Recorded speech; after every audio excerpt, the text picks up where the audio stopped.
It's that time for Top That Trade. Ready to rumble, guys? Joining us, Flynn, a Fox Business Network News contributor, and Knuckman, the chief market strategist at bullseyeoption.com. Round number one in our trader game, money problems. U.S. corporations are holding a record $4 billion plus in cash.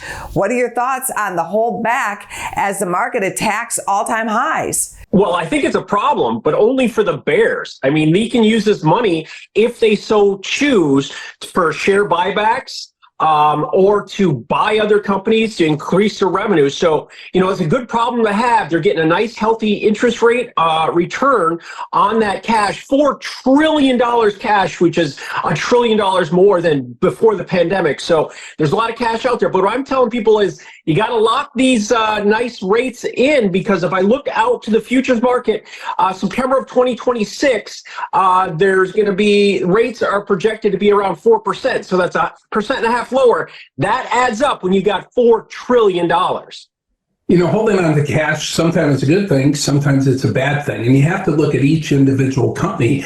Are they taking advantage and maximizing their potential? And that's the thing when you get into this situation. Sometimes when companies hold cash, it means they're uncertain about the future. They don't know what to do with the money.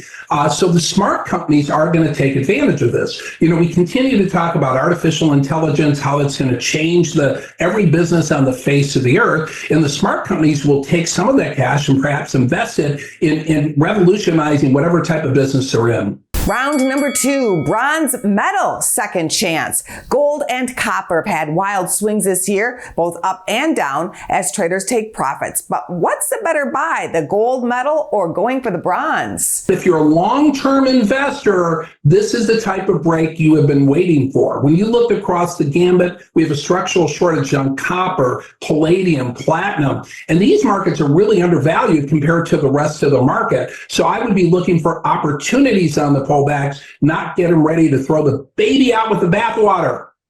We are at some super support levels in silver, copper, and gold. Gold here at the 2,300 has been a base for the past 2 months. And if you look at silver, 29 is that same base, with copper 450, the midpoint pivot of the action for the last year from 375 to 525. So it'll be important to see the price action over the next coming weeks. But this looks like a second chance setup after a profit-taking pullback is what Phil was talking about. Here's a fun one. Round number three, kisses. The lipstick index has been created by Estee Lauder to identify recessions. Apparently, women buy more lipstick during recessions. Maybe they're looking for a rich husband. Would you kiss up to this economic indicator with shares of the XLY ETF, the consumer discretionary ETF? So it's got some upside in a sector that has not performed.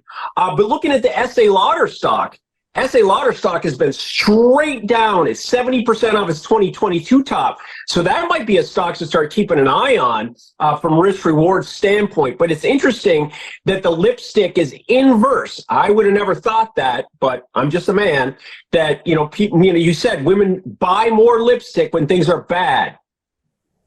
Kind of interesting because, I think this index, I agree with you, Estee Lauder is probably a buy at this point because, consumer prices are starting to level off. People will feel like they have more money. But I think it's interesting because I think this index is very good to look at, except in an election year, because in an election year, politicians put a lot of lipstick on pigs. So it gets out of kilter. I knew that was coming. I can see that one coming.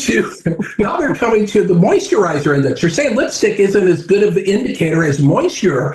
I guess it's because we have an aging population. We try to keep our skin nice and supple and pretty and stuff. I think we've gone too far on this analysis.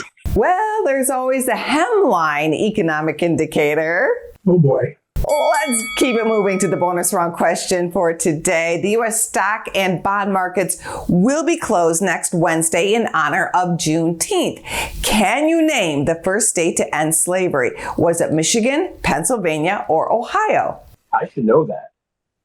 I'm going to say Pennsylvania. Ohio. Pennsylvania. You knew it after all, Alan. It's Pennsylvania. Thanks. Go to businessfirstam.com for where to see our show on TV.